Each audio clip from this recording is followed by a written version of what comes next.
Buenas noches, mi nombre es Matthew Ogden y les quiero dar la bienvenida a todos ustedes a nuestra videoconferencia para el 22 de noviembre del 2013. Esta fecha es una fecha muy solemne, especialmente este año cuando es el 50 aniversario del asesinato del presidente John F. Kennedy. Como quizás sepan ustedes, al ver esta videoconferencia, en esta ocasión el Instituto Schiller presentará un concierto del Requiem de Mozart dedicado a la memoria del presidente John F. Kennedy. Ahora, esta noche me acompaña en el estudio el señor Lyndon LaRouche como parte de nuestra serie clásica de videoconferencias de los viernes en larouchepac.com y Dennis Mason, que me ayudará a presentar algunas preguntas. Quiero empezar esta noche leyendo una declaración que hizo el señor LaRouche el miércoles de esta semana, que lo emitió como una declaración de emergencia y dice lo siguiente: dado que estamos a borde de la desintegración completa de la economía, no podemos tolerar una situación caótica bajo este presidente. Por lo tanto, tiene que haber ahora un juicio político. Existen muchas razones para hacerlo. La razón primordial es que Estados Unidos se tiene que salvar. Tiene que haber una moratoria de los embargos financieros, tiene que haber una revista de los reclamos pendientes de los círculos de Wall Street, pero la clave de la supervivencia es sacar a Obama de su cargo antes de que ocurra el desplome. Existen todas las bases para hacerlo. Su gobierno ha sido un fracaso sistemático y su competencia ahora se tiene que poner en tela de juicio. De hecho, es una persona totalmente inestable que no puede seguir funcionando. Se le tiene que expulsar del cargo porque está condenado de todas maneras. La cosa clave es que no podemos tener el colapso, el desplome ahora, con tal presidente a cargo de la nación. Ahora, Lynn, nos ha llegado una pregunta de un contacto institucional en Washington, D.C., y voy a leer esa pregunta tal y como nos la enviaron. Dice lo siguiente: Señor LaRouche, el presidente Obama ahora se le percibe como un presidente débil, aún un presidente sin futuro en los primeros momentos de su segundo periodo. Esto no solamente es el punto de vista de la población de Estados Unidos y de la oposición republicana, sino que también es el punto de vista que tienen los dirigentes en todo el mundo, particularmente en el Oriente Medio. ¿Cómo ve usted sus posibilidades de lograr la aprobación de Glass-Steagall bajo estas circunstancias cambiantes? Claramente existe un impulso renovado a favor de la aprobación de Glass-Steagall y hay temores crecientes de una nueva crisis financiera quizás para fines de este año. La pregunta es si el debilitamiento del presidente Obama reduce su capacidad para bloquear la aprobación de Glass-Steagall y si, a su parecer, él podría, al final de cuentas, darse cuenta que la aprobación de Glass-Steagall, con su apoyo, podría ser la única manera de redimir su presidencia y rescatar su legado personal, que para él significa todo. Sus comentarios, por favor. Bueno, no hay manera alguna en que Obama puede seguir en el cargo y seguir siendo presidente. En realidad, es imposible. No tiene capacidad para tomar decisiones que ayudarían a Estados Unidos a resolver este problema. Simplemente no lo puede hacer. El peligro es que la crisis viene o vendría antes de que él salga del cargo, porque si la crisis nos asalta, y puede ocurrir en cualquier momento, porque noviembre, principios de diciembre podría ser el momento en que podría ocurrir. Si él sale del cargo después de que nos tropezamos con el punto de crisis, esto podría ser un desastre. Lo sería. Y por lo tanto hay que sacarlo del cargo, o él mismo se tiene que ir, quizás con la ayuda de su vicepresidente, que es quizás una persona capaz de bregar con este problema. Yo diría que esa es la solución correcta para esta situación. Hay que expulsarlo del cargo. No hay manera en que la nación puede sobrevivir con él en la presidencia, porque estamos al borde de una desintegración general. Puede ocurrir en cualquier momento. Es casi un asunto de voluntad y no de consecuencias.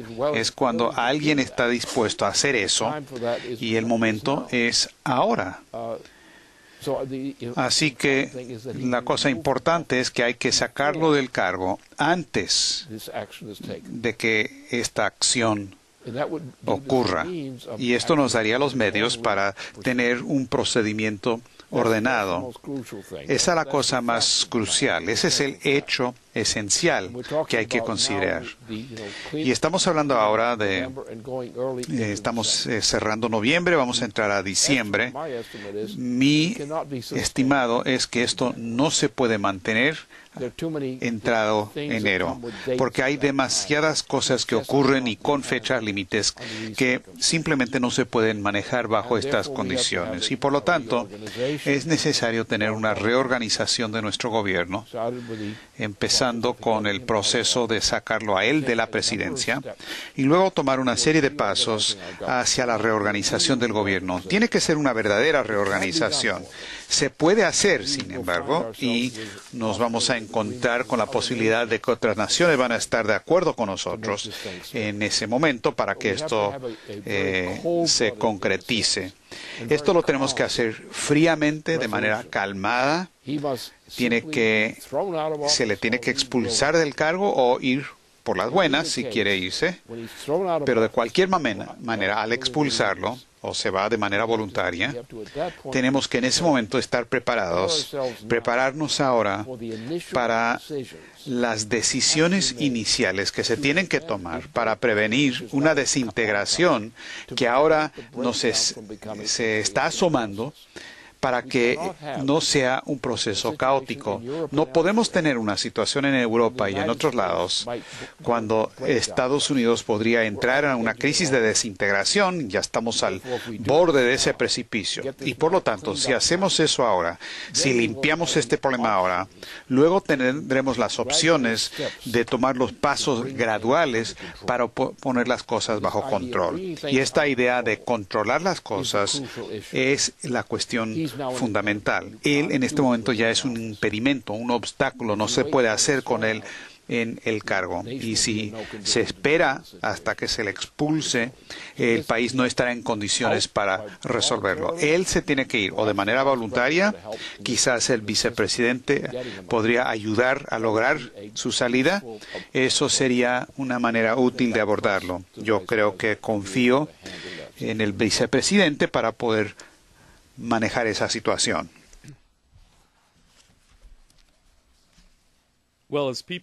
Bien, como la gente probablemente sabe,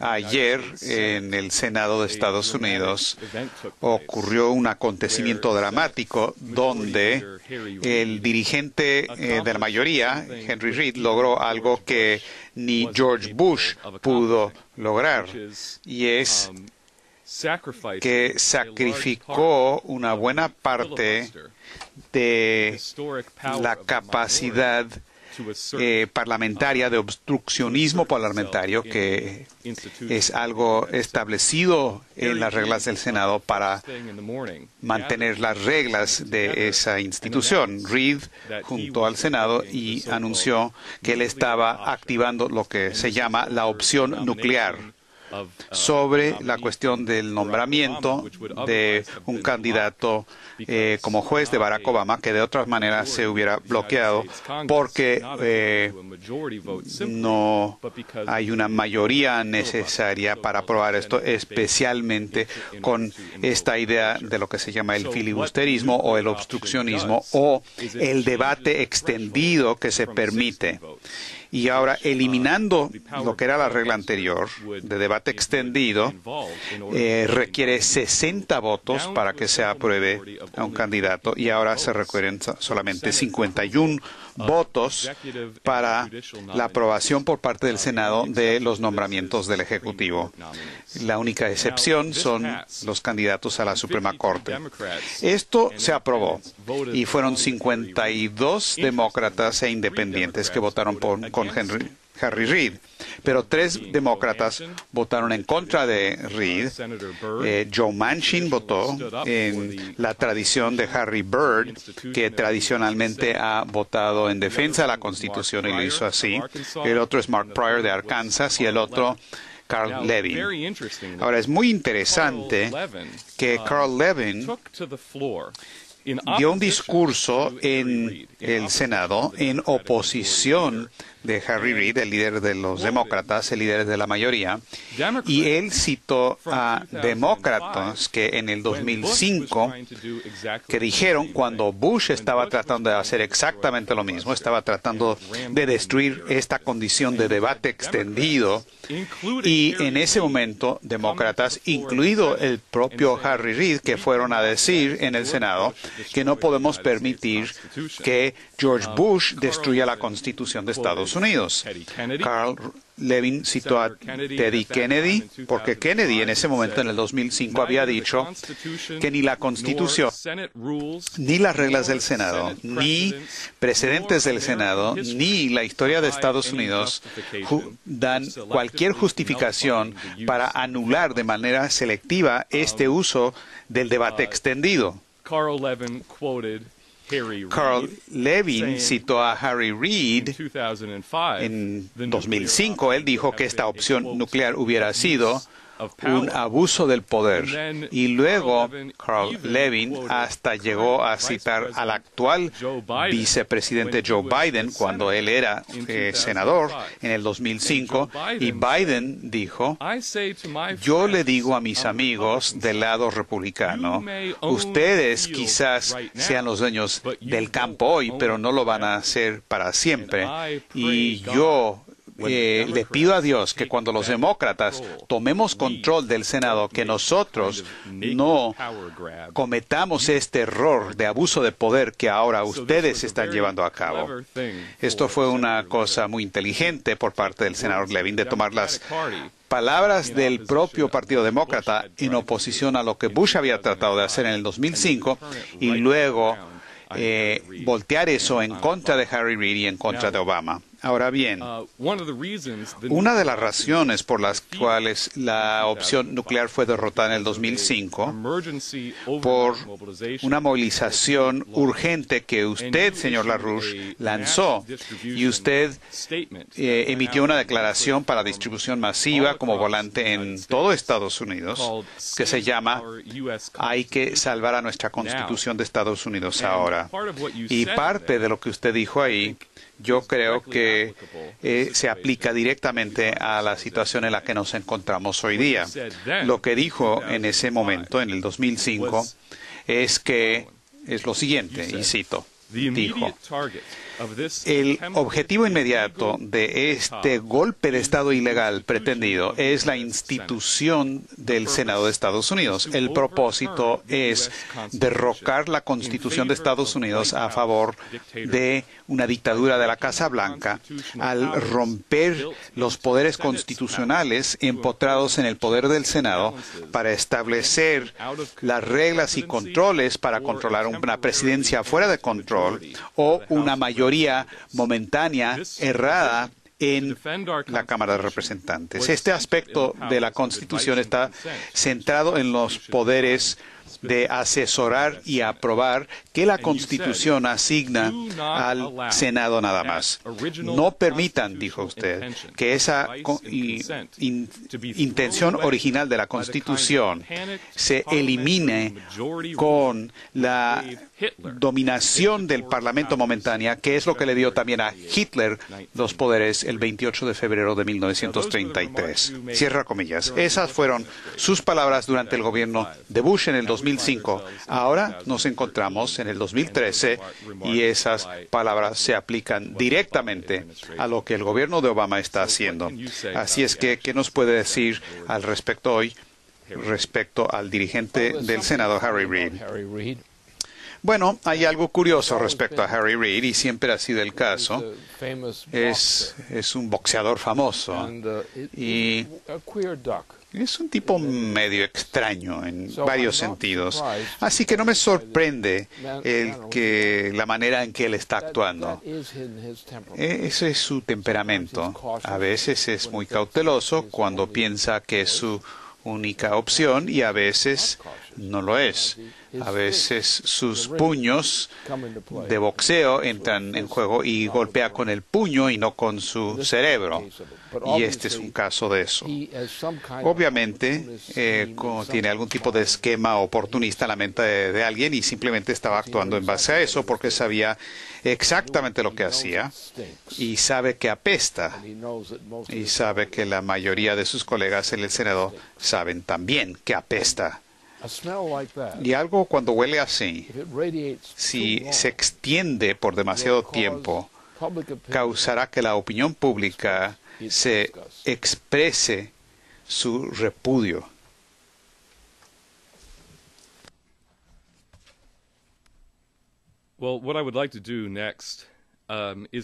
Lo que me gustaría hacer ahora es preguntarle sobre la videoconferencia que presentamos el viernes pasado. Como saben la mayoría de los que ven este programa, presentamos un cuadro dramático del desplome de la economía de Estados Unidos en los últimos 5 años del los gobiernos de Obama.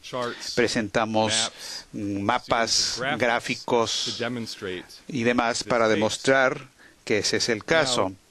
Ahora, es interesante que este miércoles, en una audiencia en el Senado de Estados Unidos, que verdaderamente presentó un suplemento al cuadro que nosotros presentamos el viernes pasado.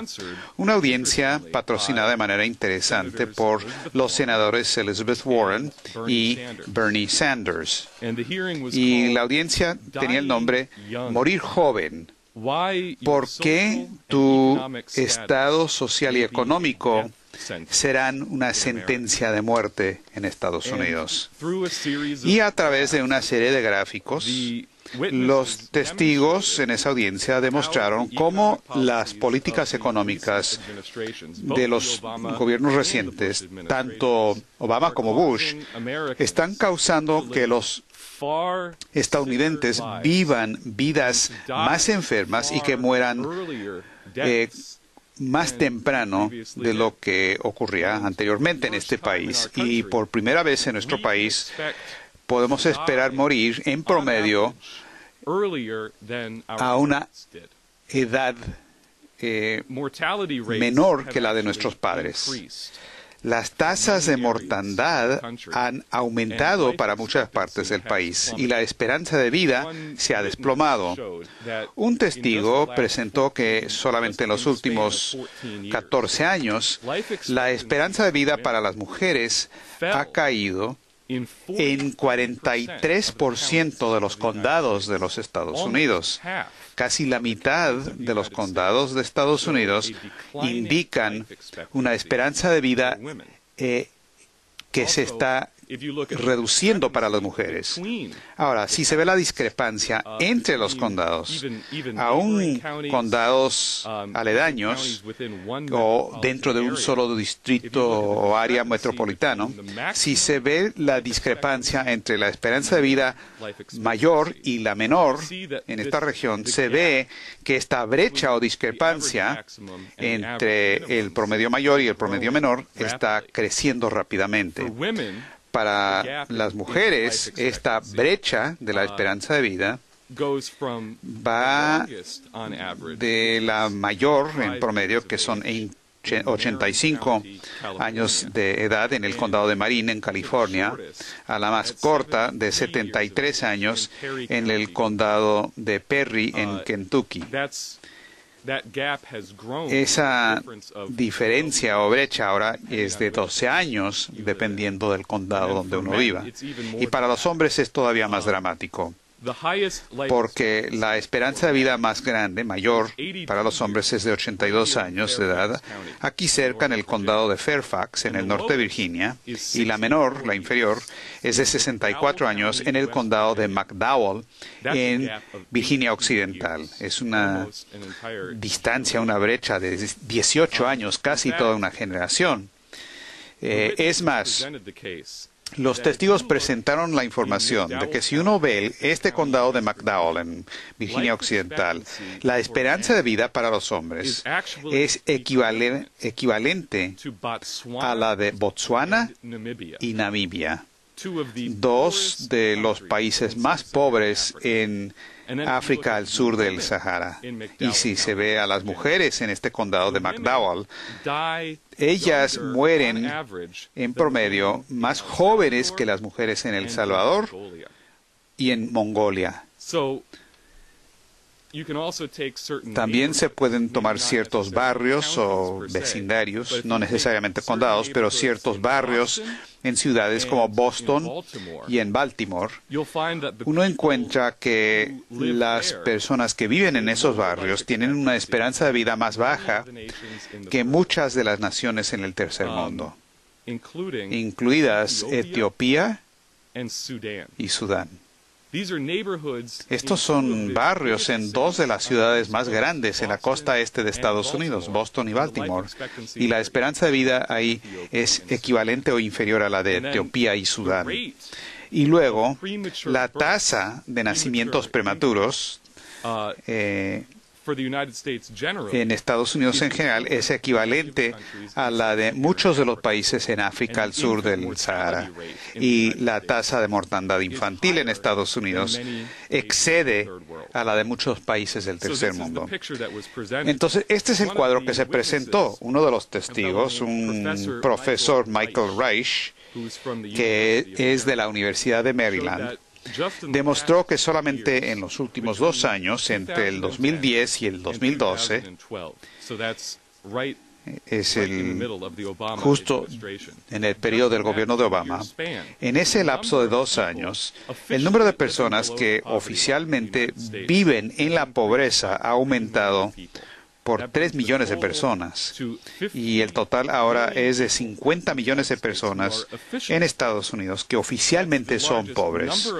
Ese es el número mayor de personas que viven en la pobreza desde que empezamos a medir esos números, y es la tasa más alta de pobreza en una generación. Y él dijo que la tasa oficial de pobreza en Estados es 16%, o sea, 16% de la población de Estados Unidos viven por debajo de la línea de pobreza, que se calcula en $23,000 por año para una familia de 4. Pero él enfatiza que ese porcentaje probablemente es la mitad de la verdadera o más, porque excluye a los que no tienen viviendas, no viven sino en la calle, excluye a la gente encarcelada, los que tienen que regresar a vivir con sus familias, excluye el hecho que el costo de vida en muchos centros metropolitanos es mucho mayor de lo que se calcula. 3/4 partes de todos los estadounidenses tienen ingresos menores de $50,000 por año, que es considerablemente menos de lo que se requiere para tener una vida mínimamente decente en las ciudades principales de Estados Unidos. Y esto no se ha vuelto a ajustar desde que empezaron a calcular el índice de la pobreza. Entonces, si se aumenta eso solamente en 10%, lo que sería apropiado, él demuestra que 1/3 de la población de Estados Unidos estaría en la pobreza oficial. Entonces, lo que presentaron en esta audiencia pública es que si uno establece una correlación de la pobreza con la esperanza de vida, los aumentos de la pobreza durante los últimos 3 gobiernos se puede correlacionar directamente con una esperanza de vida que cae en Estados Unidos. Entonces, decir que las políticas del gobierno de Obama son políticas asesinas no es una exageración de ninguna manera. Y aunque si bien es cierto que la pobreza ha aumentado bajo el gobierno de Obama, como lo demostramos la semana pasada con nuestros gráficos y una caída del empleo, una dependencia mayor de los cupones de alimentos, un aumento de la inflación de los bienes necesarios y la eliminación sistemática de la atención médica necesaria. Ahora hay partes de Estados Unidos que se empiezan a parecer a las naciones más desesperadas de África al sur del Sahara. Y sabemos muy bien que el genocidio que hemos visto en África por generaciones ha sido el resultado de las políticas del Imperio Británico. Y ahora Obama está trayendo estas políticas aquí a Estados Unidos. Quiero que nos hable de eso, por favor. Bueno, hay varias cosas que son de interés cardenal en este proceso. Primero, para poder entender la política de Estados Unidos respecto a nuestra propia población, tenemos que ver a la reina de Inglaterra. ¿Cuál es la política? Ahora, estamos a punto de celebrar una misa en honor de nuestro expresidente asesinado, Kennedy. ¿Y a él por qué lo asesinaron? ¿Y por qué asesinaron a su hermano? Yo creo que mi punto de vista sobre esto no es algo extraordinario, sino que va muy al punto, muy certero. La política de la reina ha sido, abiertamente en los tiempos recientes, una política de reducir la población humana del planeta a 1.000 millones de personas, de 7.000 millones de personas hoy. Fue la política establecida en Copenhague, que ya se estableció ahí y luego se repitió. Y sabemos que viene esa política desde antes. ¿Cuál fue el efecto? El efecto del asesinato de John F. Kennedy fue que el resultado de ese asesinato fue una guerra en Indochina que destruyó, por un periodo de por lo menos 10 años, destruyó a la población de Estados Unidos de una manera cruel. Esto estaba asociado con la introducción de una política de adicción a las drogas y, por lo tanto, con el asesinato del presidente Kennedy y luego con el asesinato de su hermano Robert, ha habido una tendencia de declive del nivel de vida de la población de Estados Unidos, agravado por el problema de las drogas. Ahora, el programa de drogas ha sido el factor más grande en la destrucción de las mentes y la salud del pueblo de Estados Unidos. Esto ha sido una tendencia desde ese momento hasta la fecha. Ahora, la política verde es también una política de genocidio. Si se trata de aplicar la política verde a la población que existía antes del asesinato de Kennedy, nos damos cuenta que esta política, la política de las drogas, que se estableció de manera intencional como parte de esta política, y la reducción de la calidad de la vida en general durante la década desde que se inició la guerra en Indochina, se ve un patrón de legalización literal del genocidio en contra de la población de Estados Unidos. Y si se ve con cuidado, esto ha sido así desde ese momento.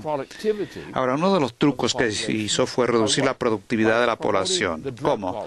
Promoviendo la política de las drogas. Ahora, la política de drogas en Indochina, que luego se extendió a Estados Unidos, ha sido una de las razones principales del desplome del nivel de vida de la población de Estados Unidos. Vean los antecedentes. Es la política de la reina de Inglaterra y su política de genocidio es la reducción, y la intención proclamada de esa reina es reducir la población de 7.000 millones de personas a 1.000 millones a un ritmo acelerado. Y la política de las drogas y otras políticas que vemos en Estados Unidos y se ven en Europa y así por el estilo. Estas políticas, al reducir el nivel de vida, de nutrición, de las condiciones de vida en general, esto está reduciendo la población del planeta, especialmente en la región del transatlántico. Ahora, el significado de esta región es que, en general, era la región con los ingresos más altos en el mundo. Entonces, lo que hicieron es que atacaron eso primero y ahora hay un ataque en contra de India y China de manera más evidente. Esos están en la mira. Nuestras actuales políticas, bajo sus políticas actuales en China han estado aumentando su productividad, pero ahora eso se está hundiendo porque se está reduciendo el mercado para los productos que exporta China. Entonces no estamos hablando de un pequeño problema o negligencia, estamos hablando del sistema oligárquico. Si ven la historia de la humanidad, la oligarquía siempre ha hecho trucos como estos, pero nunca tenía en sus manos la tecnología que les facilitaba hacer esto a una escala tan amplia internacionalmente. Entonces no es un problema del que no nos hemos dado cuenta o que ha sido negligencia, sino que ha sido un efecto que era la intención producirla. Y Wall Street. ¿Qué es Wall Street? Wall Street es algo típico de las fuerzas que están produciendo el desplome del empleo. Están causando la reducción del nivel de vida de la población y de atención médica y de nutrición. Esto es genocidio sistemático que se está llevando a cabo a escala planetaria. Y este es el crimen en contra del que tenemos que pelear. Este es el enemigo. Wall Street y lo que representa ejemplifican el enemigo de la humanidad. Lo que tenemos en Gran Bretaña, en Europa y así por el estilo es lo mismo. Esta política es una política de genocidio y lo están haciendo mediante instrumentos como Wall Street, con el sistema financiero, de apuestas financieras. Y por lo tanto, esta va a ser una pelea difícil, dura, porque moralmente estamos obligados a aplastar las políticas de la reina de Inglaterra y sus socios holandeses y otra gente que busca las mismas políticas. Tenemos que aplastar esta política porque nos está aplastando a nosotros. Vean la situación en Portugal, la situación en España, la situación en Italia, en Grecia, en toda Europa. ¿Qué es eso? Es genocidio. Es voluntario. Las políticas que están causando esto son políticas intencionales, encabezados en Europa por la monarquía británica y el sistema holandés. En Estados Unidos están conduciendo eso también. El problema de alimentos acá también está causando un desplome de los ingresos per cápita de nuestra población. Vean los gastos, vean los precios, la inflación que están ocurriendo bajo este sistema de Wall Street, el sistema de especulación. Esto es lo que está destruyendo a nuestra gente. Pero no es esta cosa que está causando el problema, porque tiene un motivo humano, y el motivo humano representa el sistema oligárquico. Y la reina de Inglaterra es simplemente un ejemplo principal. Pero este siempre ha sido el caso. El hombre siempre ha estado en una pelea, de todo lo que sabemos, porque tenemos una especie humana que tiene ciertas cualidades excelentes. La mente humana es la cosa más maravillosa en este planeta. No hay nada en este planeta, nada vivo que se pueda comparar con el poder de la mente humana. Pero se está destruyendo. Lo hicieron antes en el Imperio Romano. Lo que hicieron en la ciudad de Troya fue lo mismo, fue genocidio. Y el genocidio es la característica del sistema oligárquico. La reina y sus socios holandeses son representantes del sistema oligárquico. Y nosotros Estados Unidos se fundó esencialmente en los periodos anteriores durante la colonia de la Bahía de Massachusetts bajo la influencia del gran Nicolás de Cusa. Y Nicolás de Cusa propuso e inició el programa de llevar gente, sacar la gente de Europa y trasladarlas al otro lado de los mares, a lugares al otro lado donde podrían liberarse para que puedan desarrollar sus poderes para no seguir victimizados del sistema oligárquico. Estados Unidos ha sido destruido una y otra vez, teniendo presidentes malos o con el asesinato de presidentes buenos que fueron asesinados. Hay varios que fueron asesinados, otros fueron asesinados. ¿Por qué? Por el sistema oligárquico. ¿Qué es lo que controla el sistema bancario en Estados Unidos? Bueno, el sistema bancario en Estados Unidos se controla principalmente desde Londres. Bancos británicos que se establecieron cerca de Boston y la ciudad de Nueva York. Ellos organizaron este sistema para destruir a nuestro Estados Unidos y lo hicieron de manera bastante sistemática y bastante exitosa. Así es que no hay que asumir que las condiciones son condiciones que por negligencia están creando estos problemas, estos fenómenos estadísticos. Lo que causa esto es la intención del sistema oligárquico, que todavía es un aspecto dominante de la civilización actual desde arriba. Y la reina de Inglaterra y sus socios holandeses ejemplifican esa maldad. Y una vez que entendamos eso y lo que es esa maldad y quién es, entendemos qué fue el Imperio Romano, por qué mataron a personas como lo hicieron ellos y por qué ha estado ocurriendo en el planeta una y otra vez. El sistema oligárquico y la lucha de la humanidad es en contra de este sistema oligárquico.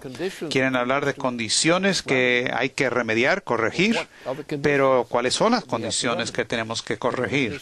Son las condiciones inducidas por el sistema oligárquico y su legado.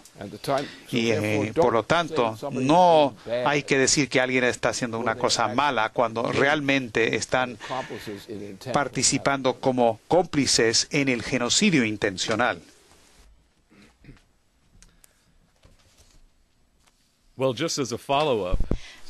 Continuando con eso, con ese tema, una de las cosas que la gente no sabe de Kennedy es que él era anti-malthusiano explícitamente. En un discurso que dio Kennedy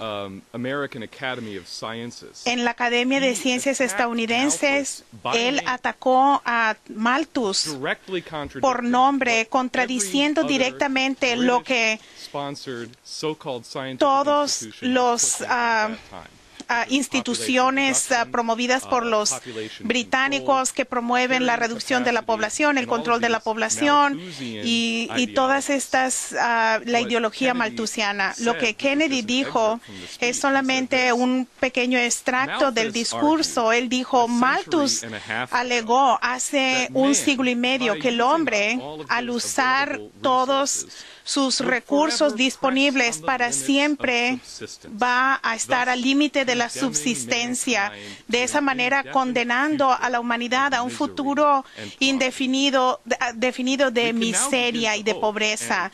Y ahora podemos empezar a tener esperanza.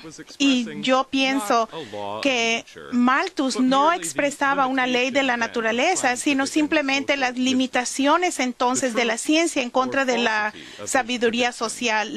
La falsedad de sus predicciones dependerá con las herramientas que ahora tenemos y nuestras acciones ahora y en los años por venir. Y después el resto del discurso promovió los avances de alta tecnología, los descubrimientos científicos que él retó a la comunidad científica que llevaran a cabo. Esto fue esta ideología de Kennedy y su oposición en contra del malthusianismo, y con su historia personal familiar, el bisabuelo de Kennedy fue obligado a emigrar a Estados Unidos para escapar, llegó a Boston para escapar la hambruna irlandesa de 1848, que fue creada como una política de genocidio por los británicos. Y fue explícitamente en ese momento una aplicación directa de la ideología del maltusianismo en contra de Irlanda. Los miembros de las casas de los lores en el Parlamento británico en ese momento decían no podemos darle asistencia al pueblo irlandés que se muere de hambre porque estaría en contra de los principios del gran Parsus Malthus, porque en verdad necesitamos una reducción de la población para reducir la miseria y la pobreza de esas clases bajas. Como resultado de esto, el genocidio ocurrió como un resultado directo de las políticas del Imperio Británico en Europa Occidental, en la isla de Irlanda, donde la mitad de la población, si no más, murió ya sea de hambruna o se le obligó a salir del país. Ese fue el historial, lo que el presidente Kennedy, sus familiares, sus parientes también eran líderes en la revuelta de 1798 de los irlandeses que se opusieron en contra de los británicos en el condado de donde procedían ancestralmente. Se opusieron los familiares de Kennedy en Irlanda, peleaban en la revolución irlandesa para expulsar a los británicos de Irlanda. Así que eso es algo que estaba en su ser y era una conexión directa al vocero de la oligarquía que era Malthus. Y quería enfatizar esto porque es consistente con el tema de la semana pasada, el papel de Kennedy como representante de la misión histórica de Estados Unidos y su papel en la pelea contra el principio oligárquico, que es una política de una despoblación intencional con 4 herramientas: la hambruna, guerra, la pobreza y enfermedades. Consistentemente ha sido el método que ha usado la oligarquía para reducir a la población humana, y estos son 4 maldades que Kennedy directamente combatió con la paz. El que se rehusó a que lo llevaran a una guerra innecesaria en Indochina, y el que rehusó que la crisis con Cuba se convirtiera en una guerra termonuclear. Y también la maldad de la pobreza, de la enfermedad y de la hambruna. Y todo esto lo conquistó con el aumento del flujo de la densidad energética. Dennis va a presentar más de esto más tarde, pero quería hacer la conexión del legado de Kennedy con lo que usted elaboró la semana pasada, que es la identidad de Estados Unidos como el líder de la pelea en contra del principio oligárquico. Si remontamos a un periodo anterior con respecto a la situación de Irlanda, la masacre de los irlandeses la hicieron los holandeses, y los mismos holandeses se convirtieron en la monarquía británica. Debido a la primera guerra en contra de Irlanda, la invasión de Gran Bretaña se llevó a cabo con el exterminio de los irlandeses, y por supuesto esto ha tenido una importancia muy grande para la Revolución Americana. Había mucha gente proveniente de Irlanda que tenían un puesto importante y que participaron en la liberación de Estados Unidos en contra de nuestro enemigo, y es lo mismo, siempre ha sido lo mismo, y eso es el significado de esto, es siempre lo mismo. Es antihumano. ¿Qué es lo que hizo Roma? Roma llevó a cabo un genocidio enorme en contra de su propia población. Otras culturas de ese tipo han hecho lo mismo. Lo que pasó en Troya fue genocidio intencional. Por lo tanto, hay una clase de seres humanos que biológicamente son humanos, pero su comportamiento no lo es. Se consideran los señores, los amos sobre la población. Y lo que les preocupa más es que haya un exceso de la gente. Y es lo que está pasando hoy día. Y su intención es hacerlos pobres y después matarlos por ser pobres.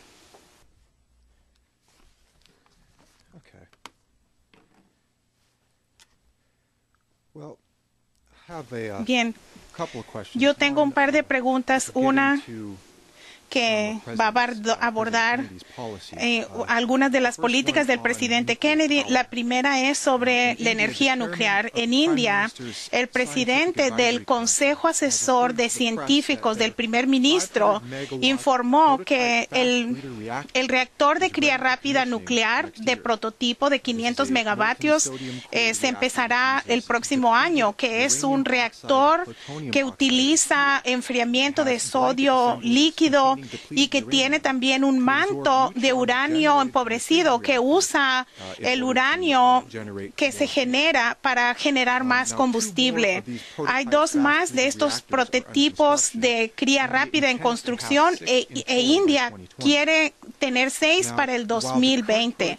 Aunque los prototipos actuales utilizan uranio empobrecido, los planes es que en las próximas décadas usen el torio 232, que es abundante para el manto fértil, que después se va a convertir en uranio 233, que después se puede aprovechar como un combustible fértil. Y esto es un desarrollo importante, y en India en particular el diseño de este reactor es en su totalidad un producto del Centro Indira Gandhi para la Investigación Nuclear, y si tiene éxito, India estará en la vanguardia del desarrollo nuclear. Por otro lado, usted ha enfocado cuando anunció que Arabia Saudita podría tener acceso a las armas nucleares de Pakistán y podría hacer que hubiera más tensiones entre Pakistán e India, que podría ser un catalizador para una guerra nuclear. Y yo pienso que en Estados Unidos nos estamos quedando atrás. Y en la página principal de nuestra página hay un informe que se llama 50 años de atraso, en el cual detallamos diferentes políticas del presidente Kennedy. El primer capítulo empieza con el programa del reactor de cría rápida y la desalinización nuclear y cómo cosechar del océano combustibles y comida, y tiene otros capítulos. En este informe, la primera sección sobre el reactor de cría rápida, Kennedy tuvo un informe completo en 1962 con respecto a cómo en Estados Unidos en ese momento implementaríamos esa tecnología, y era más que una simple sugerir proyectos, pero era un programa, una propuesta de cómo abandonar el tener una tecnología, una economía basada en combustibles fósiles. Y estos prototipos de reactores en ese momento tendrían 4 escalas, la cuarta escala operacional para los 70s, y sugirieron que los reactores de cría rápida iban a ser los típicos para el periodo de 1980, y en ese momento concluyeron que habían 3 fases simultáneas que podrían llevarse a cabo en Estados Unidos, con la construcción temprana de los reactores más competitivos, y después el desarrollo de la construcción y los reactores de demostración, en donde que estos reactores de cría rápida utilizarían y crearían más combustible. Esto se hizo durante Kennedy. Y en Washington, durante un discurso ante un reactor, él dijo que estamos aquí porque vamos a empezar el trabajo en el reactor nuclear más grande que tiene propósitos pacíficos en el mundo. Y yo pienso que Estados Unidos nadie lo va a secundar. Estados Unidos no va a ser segundo a nadie. Y somos los primeros. Ya no somos los primeros. Kennedy pensó que debíamos, pero estoy de acuerdo con él. Si usted podría abordar esta cuestión. Desgraciadamente, esa prioridad se ha ido. Cuando consideramos las necesidades del mundo, en lugar de mirar a las cosas en base a las condiciones objetivas y locales, tenemos una conclusión diferente. Lo más urgente para el mundo es el progreso inmediato en el desarrollo de la fusión termonuclear como una maquinaria, la competencia entre las diferentes tecnologías. En verdad, esta es una responsabilidad global y comprende muchas cosas. Incluye tales cosas como la amenaza de asteroides grandes, que algunos de estos grandes asteroides en el espacio, todo lo que deben hacer de ese tamaño, de que sean de 1 kilómetro de diámetro, pueden aniquilar a la especie humana. Así que la habilidad de dominar el proceso de fusión termonuclear en este nivel, como la fusión termonuclear, que es una tecnología que a principios de los 70 estuvimos estudiándola, que es cuando yo me envolví, y el desarrollo de esto era un salto más allá de los llamados reactores tradicionales nucleares, que no se convertirían en algo obsoleto, pero serían subsidiarias de una política que sería una política termonuclear. Y lo que ha sucedido desde los 70s, cuando yo participé con la Fundación de la Energía de Fusión, desde ese momento ha habido se ha evitado cualquier progreso. Y los problemas que ahora tenemos en el Océano Pacífico y otras partes del planeta requieren un programa termonuclear mucho más grande. Y no es solamente para obtener energía. Esto es para abordar los retos, no solamente en la Tierra, pero los retos que la humanidad enfrenta debido a la amenaza de estos asteroides. No sabemos, la especie humana puede ser erradicada en cualquier momento si un asteroide de un tamaño prominente nos golpea desde el área de Marte hasta en nuestra área hay ese potencial. Y actualmente no tenemos nada disponible que haga el trabajo si nos viniera uno de esos asteroides. Por lo tanto, debemos pensar en términos globales, no solamente de la Tierra, pero toda la sección del sistema del espacio, que debe ser nuestra preocupación, porque todo lo que va a tomar es que uno de estos asteroides de un tamaño adecuado golpee la Tierra y todos morimos. Y uno más pequeño erradicaría 1/4 de la población de la Tierra. Así que no es solamente desde la economía, lo importante es que comprende a todo, y la máquina que impulse debe ser la fusión termonuclear, y porque no hay otra perspectiva disponible para organizar la defensa de la Tierra. Hay otras amenazas a la humanidad, de aquella que representan individuos perversos como la reina británica y los holandeses. Podemos derrotarlos, pero el peligro es si la especie humana seguirá existiendo. Y la especulación, que no es simplemente especulación, es algo que sí se debe considerar, es que un asteroide de un tamaño X y a una velocidad que golpee a la Tierra y todos estamos muertos, todos moriremos. Así que no es solamente el punto económico, el hecho de la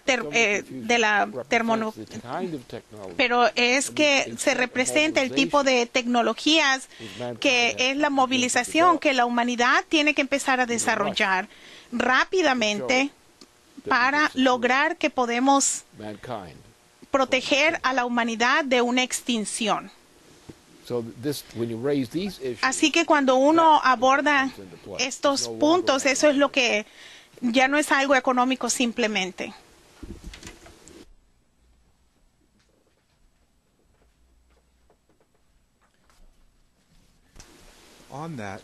Sobre este tema, esta será la última pregunta por esta noche. La Oficina del Presupuesto del Congreso ha hecho una lista de 103 programas que serán recortados para ahorrar al gobierno una pequeña cantidad. Entre ellos es la eliminación de los programas de exploración espacial por el hombre.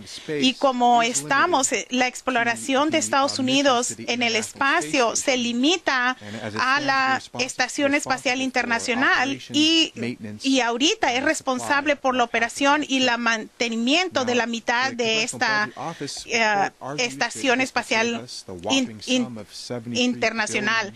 Y este informe dice que vamos a ahorrar 73 mil millones de dólares entre 2015 y 2023 y que además dicen que los avances en la tecnología han reducido la necesidad de que el hombre vaya al espacio y que los robots pueden reemplazar al hombre. Usted, Lynn, indicó que debemos mandar instrumentos a Marte en lugar de gente, pero esto es diferente. Aquí la única consideración es el dinero. No tenemos dinero, esa es la excusa, mientras el verdadero motivo es destruir el desarrollo tecnológico completamente, porque cada vez que mandamos a alguien al espacio aprendemos algo nuevo y ese es el blanco. Aunque usted indicó que no necesitamos mandar a la humanidad a Marte en persona, que va a poner una bandera y va a morir poco después, eso no es la ciencia, pero a medida que empezamos a entender y dominar el sistema solar intrasolar, eso va a ser una expresión natural de ese dominio y el desarrollo del desarrollo del sistema solar. Pero yo veo un reporte de Michael Kirsch sobre el capítulo sobre el cohete nuclear, donde indica que por lo que el presidente Kennedy se le recuerda más es su programa espacial que no tenía límites, y en 1962 el motor nuclear para la aplicación del vehículo espacial ONERVA tenía pruebas en Nevada que indicaron un estado operacional de 1967 y todas las expectativas es que tendríamos propulsión nuclear en los 70s. En 1966 logramos la operación de 30 minutos de un reactor nuclear que iba a un equivalente de un empuje y después por 62 minutos hubo un empuje que era requerido para las misiones espaciales, y la habilidad de acelerar el motor nuclear era importante. Pero el programa de vuelo fue recortado de 1965 y en 1973 Nixon lo eliminó completamente. Y si como una nación continuábamos en la trayectoria de Kennedy, tendríamos una discusión diferente Esto no sucedió, el que el hombre dominara el espacio. Como usted dijo, y lo dijo otra vez hoy, el hombre en el espacio debe ser parte de un programa total, no solo en sí mismo. Es claro que Kennedy pensaba de esa manera también. De hecho, en 1962, el 25 de mayo, en una conferencia de la Casa Blanca sobre la conservación, él hablaba de la desalinización. Él decía que yo pensé que si cualquier país que pueda lograr eso, la desalinización, de una manera competitiva, tendría muchísimo más beneficio de aquellos países que probablemente sean los primeros en el espacio. Y dijo que la desalinización iba a ser lo principal para mejorar la vida de la gente a través de la historia. Y bajo los auspicios del presupuesto se ha hecho mucho mal en nombre del presupuesto. ¿Cómo abordamos esta cuestión cuál es la posición del hombre que hay ahora?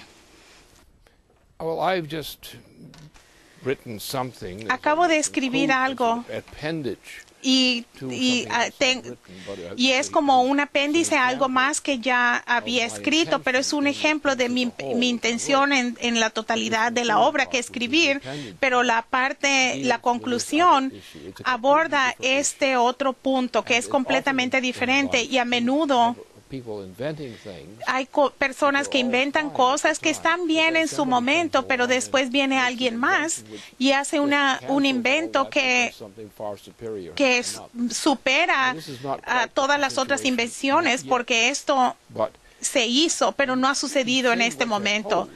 Pero nosotros sabemos que lo que está sucediendo en nuestro equipo de investigadores, porque hay mucha tensión debido a que los asteroides que hay en el espacio representan un problema mucho mayor de la imaginación de cualquier persona, y va a tomar algún asteroide de un diámetro de 1 milla para que golpee la Tierra en tal punto que elimine toda la raza humana.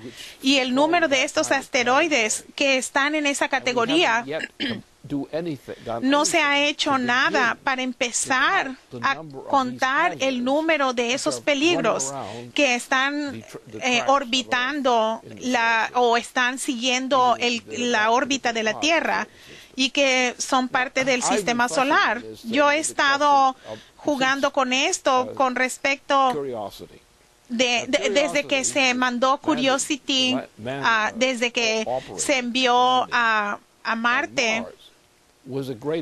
Fue un gran logro y demostró la capacidad, por encima de todas las cosas, de que el hombre ha llegado al punto, aunque es un punto relativamente primitivo, pero que pueden desde la Tierra, sin que ningún ser humano esté tocando este proceso, manufacturaron esto. Sí, están allí en Marte, lo están haciendo desde Marte. No, nada. Todo se ha hecho de una manera automatizada, y nosotros hemos hecho un progreso en esa dirección, y hemos llegado a un momento, como muestra este artefacto Curiosity, que el nivel de la tecnología que la NASA ha desarrollado, y otros lugares y otras operaciones similares, que muestran lo que se puede hacer con un aparato como Curiosity, que piense que todavía está funcionando en Marte. Entonces, lo que necesitamos es un sistema de defensa, no una cuestión económica, es un sistema de defensa de la existencia de la especie humana en la Tierra. Y a mi parecer, como lo he declarado, tomemos toda el área del sistema solar, la parte que incluye a Marte y que también incluye a la Tierra. Sabemos que tenemos que defender esta área del espacio solar. Porque estamos allí, estamos en esa área y somos el blanco. Yo pienso que esto sugiere que hay una pequeña prioridad que se encuentra sobre el controlar a estos grandes asteroides.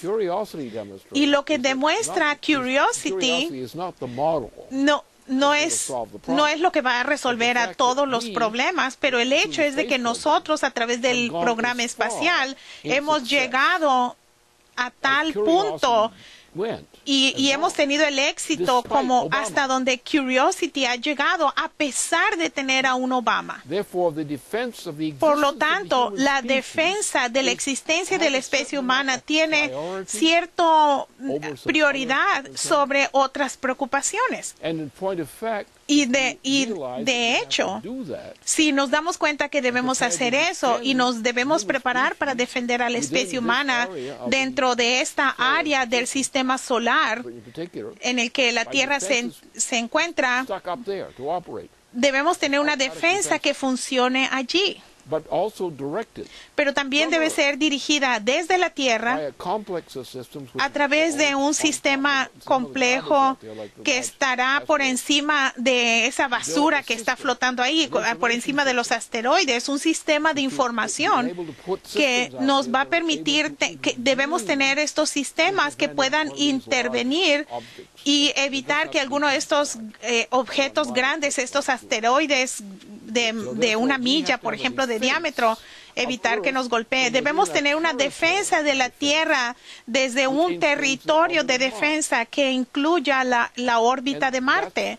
Y por lo tanto, para hacer eso, debemos acelerar nuestro programa nuclear para ser capaces de desarrollar los sistemas y utilizar esos sistemas que son necesarios para la defensa que es requerida.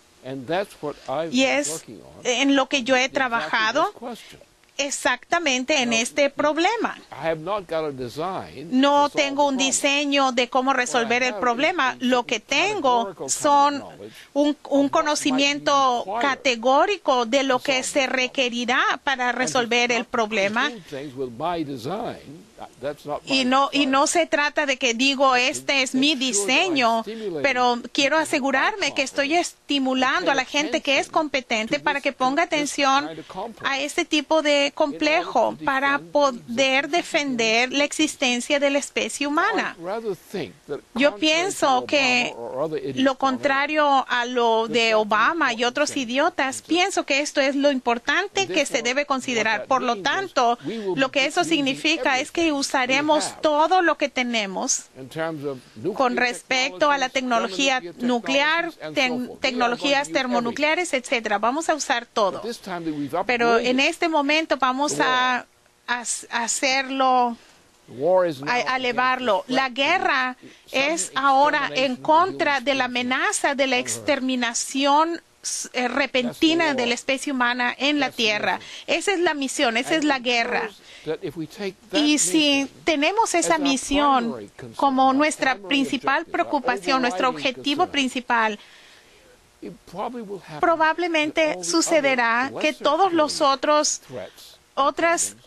amenazas y problemas se resolverán bajo el liderazgo de la campaña para defender la existencia misma de la vida del hombre en la Tierra.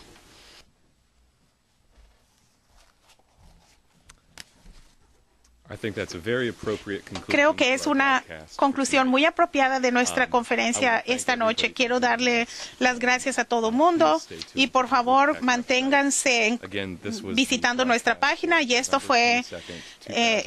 es la conferencia del 22 de noviembre del 2013. Muchas gracias.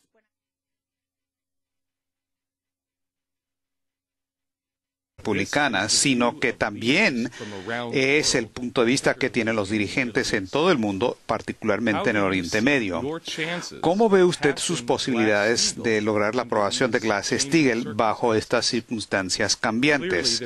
Claramente existe un impulso renovado a favor de la aprobación de Glass-Steagall y hay temores crecientes de una nueva crisis financiera quizás para fines de este año.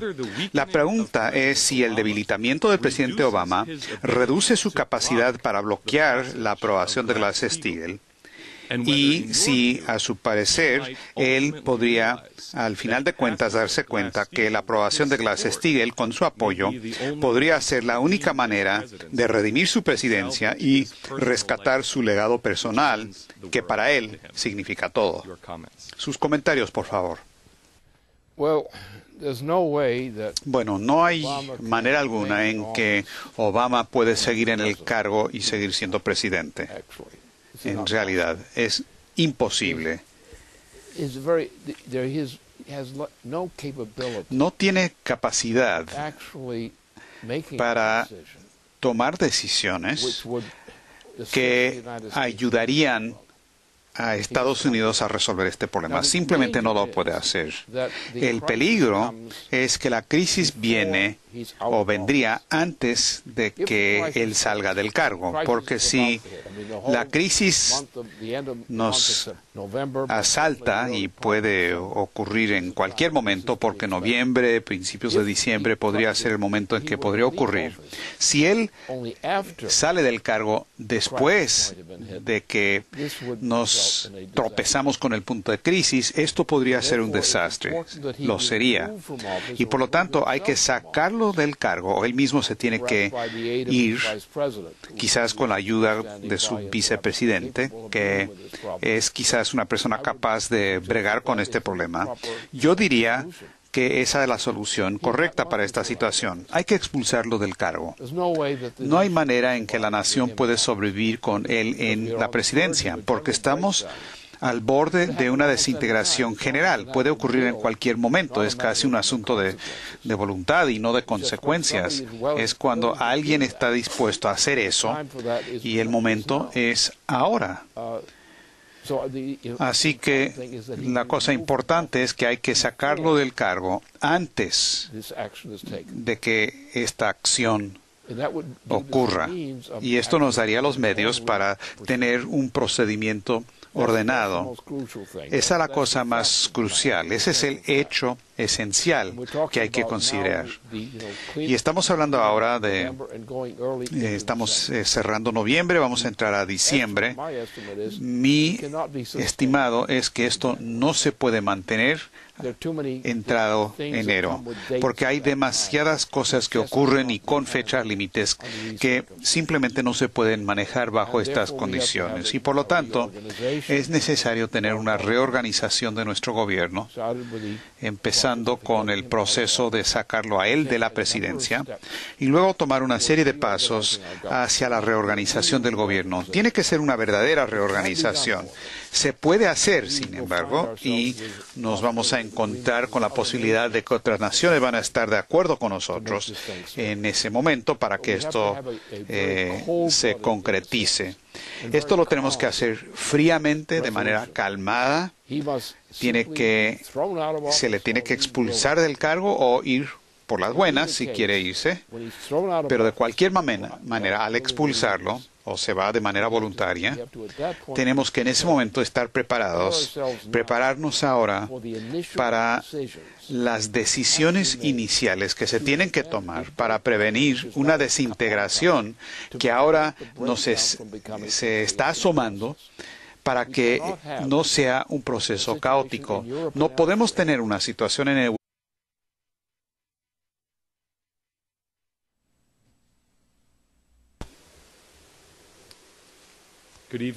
Buenas noches, mi nombre es Matthew Ogden y les quiero dar la bienvenida a todos ustedes a nuestra videoconferencia para el 22 de noviembre del 2013. Esta fecha es una fecha muy solemne, especialmente este año cuando es el 50 aniversario del asesinato del presidente John F. Kennedy. Como quizás sepan ustedes al ver esta videoconferencia, en esta ocasión el Instituto Schiller presentará un concierto del Requiem de Mozart dedicado a la memoria del presidente John F. Kennedy. Ahora, esta noche me acompaña en el estudio el señor Lyndon LaRouche como parte de nuestra serie clásica de videoconferencias de los viernes en larouchepac.com y Dennis Mason, que me ayudará a presentar algunas preguntas. Quiero empezar esta noche leyendo una declaración que hizo el señor LaRouche el miércoles de esta semana, que lo emitió como una declaración de emergencia y dice lo siguiente: dado que estamos a borde de la desintegración completa de la economía, no podemos tolerar una situación caótica bajo este presidente. Por lo tanto, tiene que haber ahora un juicio político. Existen muchas razones para hacerlo. La razón primordial es que Estados Unidos se tiene que salvar. Tiene que haber una moratoria de los embargos financieros, tiene que haber una pasarrevista de los reclamos pendientes de los círculos de Wall Street, pero la clave de la supervivencia es sacar a Obama de su cargo antes de que ocurra el desplome. Existen todas las bases para hacerlo. Su gobierno ha sido un fracaso sistemático y su competencia ahora se tiene que poner en tela de juicio. De hecho, es una persona totalmente inestable que no puede seguir funcionando.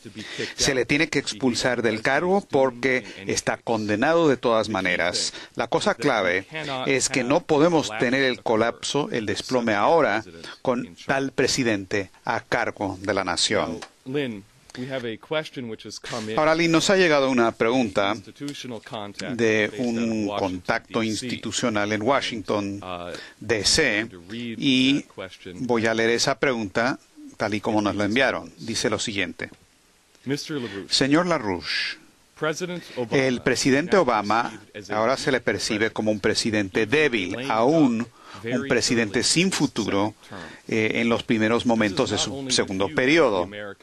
Esto no solamente es el punto de vista de la población de Estados Unidos y de la oposición